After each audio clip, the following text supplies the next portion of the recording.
जय श्री गणेश भगवान की जय। जय श्री भोले शंकर भगवान की जय। गणेश चतुर्थी व्रत की 4 प्रमुख कथाएं प्रचलित हैं। गणेश चतुर्थी व्रत को करने से घर परिवार में आ रही समस्याएं, बाधाएं दूर होती हैं। कई दिनों से रुके हुए मांगलिक कार्य भी संपन्न हो जाते हैं। इस व्रत को करने से असीम सुखों की प्राप्ति होती है। पहली कथा है, पौराणिक एवं प्रचलित श्री गणेश कथा के अनुसार एक बार देवता कई विपदाओं में घिरे हुए थे। तब वह मदद मांगने के लिए भगवान भोले शंकर के पास आए। उस समय शंकर भगवान के साथ कार्तिकेय और गणेश जी भी बैठे हुए थे।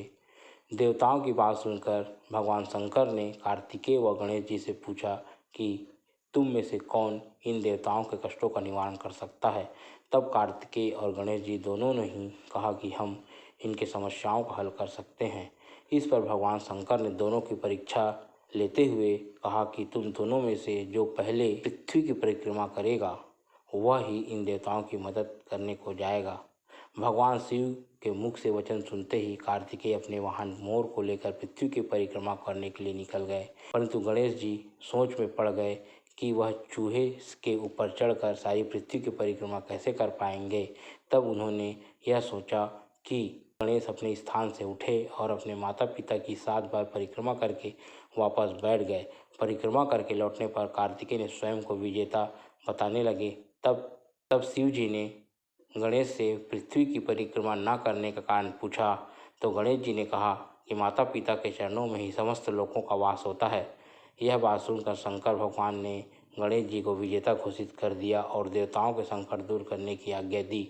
इस प्रकार भगवान शिव जी ने गणेश जी को आशीर्वाद दिया कि चतुर्थी के दिन जो भी तुम्हारा पूजा करेगा और रात्रि में चंद्रमा को अर्घ्य देगा, उसके तीनों ताप यानी दैहिक ताप, दैविक ताप और भौतिक ताप सब दूर होंगे। इस व्रत को करने से व्रतधारी भी सभी तरह के दुख से दूर हो जाएंगे और उनके जीवन में भौतिक सुखों की प्राप्ति होगी।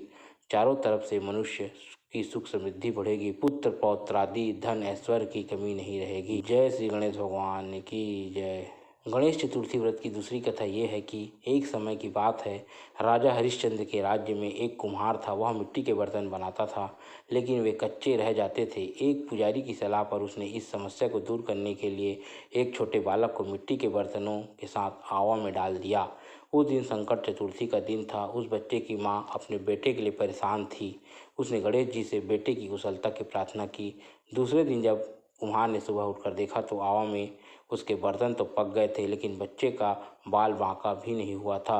वह डर गया और राजा के दरबार में जाकर सारी घटना बताई। इसके बाद राजा ने उस बच्चे और उसकी माँ को बुलवाया तो माँ ने सभी तरह के विघ्न को दूर करने वाली संकट चतुर्थी का वर्णन किया। इस घटना के बाद से महिलाएं संतान और परिवार के सौभाग्य के लिए संकट चौथ का व्रत करने लगी।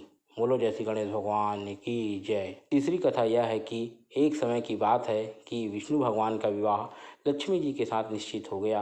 विवाह की तैयारियां होने लगी। सभी देवताओं को निमंत्रण भेजा गया, परंतु गणेश जी को निमंत्रण नहीं दिया गया। कारण जो भी रहा हो, अब भगवान विष्णु की बारात जाने का समय भी आ गया। सभी देवता अपनी पत्नियों के साथ विवाह समारोह में आए। उन सब ने देखा कि गणेश जी कहीं दिखाई नहीं दे रहे हैं। तब वे आपस में चर्चा करने लगे कि क्या गणेश जी को न्योता नहीं मिला या स्वयं गणेश जी ही नहीं आए। सभी को इस बात का बड़ा आश्चर्य होने लगा। तभी सबने विचार किया कि विष्णु भगवान से ही इसका कारण पूछा जाए। विष्णु भगवान से पूछने पर उन्होंने कहा कि हमने गणेश जी के पिता भोलेनाथ महादेव को तो न्योता भेजा है। यदि गणेश जी अपने पिताजी के साथ आना चाहते हैं तो आ जाते। अलग से न्योता देने की कोई आवश्यकता भी नहीं थी। दूसरी बात यह है कि उनको 1.25 मन मूंग, 1.25 मन चावल, 1.25 मन घी और 1.25 मन लड्डू का भोजन दिन भर में चाहिए। यदि गणेश जी नहीं आएंगे तो कोई बात नहीं, दूसरे के घर जाकर इतना सारा खाना पीना अच्छा भी नहीं लगता है।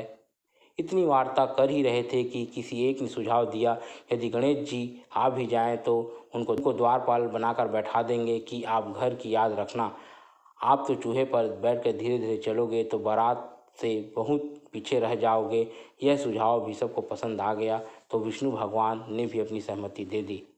होना क्या था, इतने में गणेश जी वहां आ पहुंचे और उन्हें समझा बुझाकर घर की रखवाली करने बैठा दिया।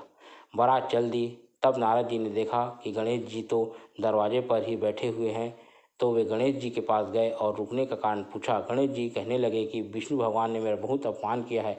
नारद जी ने कहा कि आप अपनी मूषक सेना को आगे भेज दें तो वह रास्ता खोद देगी, जिससे उनके वाहन धरती में धंस जाएंगे, तब आपको सम्मानपूर्वक बुलाया जाएगा। अब तो गणेश जी ने अपनी मूषक सेना जल्दी से आगे भेज दी और सेना ने जमीन पोली कर दी। तब बारात वहाँ से निकली तो रथों के पहिए धरती में धंस गए। लाख कोशिश करे परंतु पहिए नहीं निकले। सभी ने अपने अपने उपाय किए परंतु पहिए तो नहीं निकले, बल्कि जगह जगह से टूट गए। किसी की बात समझ में नहीं आ रही थी कि यह क्या हो रहा है, क्या किया जाए। तब तो नारद जी ने कहा, आप लोगों ने श्री गणेश जी का अपमान करके अच्छा नहीं किया। यदि उन्हें मनाकर नहीं लाया गया तो आपका कार्य सिद्ध नहीं होगा। यह संकट टल नहीं सकता। शंकर भगवान ने अपने दूत नंदी को भेजा और वे गणेश जी को लेकर आए। गणेश जी का आदर सम्मान के साथ पूजन किया गया। तब कहीं रथ के पहिए निकले। अब रथ के पहिए निकल तो गए परंतु वे टूट फूट कर बिखर गए, तो उन्हें सुधारे कौन। पास के खेत में खाती काम कर रहा था, उसे बुलाया गया। खाती अपना कार्य करने से पहले श्री गणेशाय नमः कहकर गणेश जी की वंदना मन ही मन करने लगा। देखते ही देखते खाती ने सभी पहियों को ठीक कर दिया।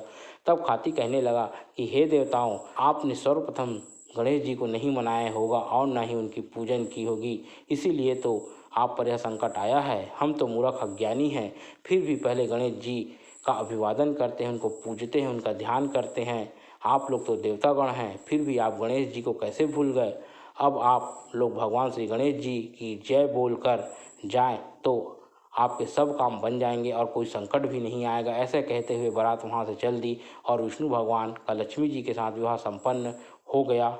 और विवाह संपन्न कराने के बाद सकुशल सभी घर लौट आए। हे गणेश जी महाराज, आपने विष्णु को जैसो कारज सारियो, ऐसो कारज सबको सिद्ध करजो। बोलो गजानन भगवान की जय।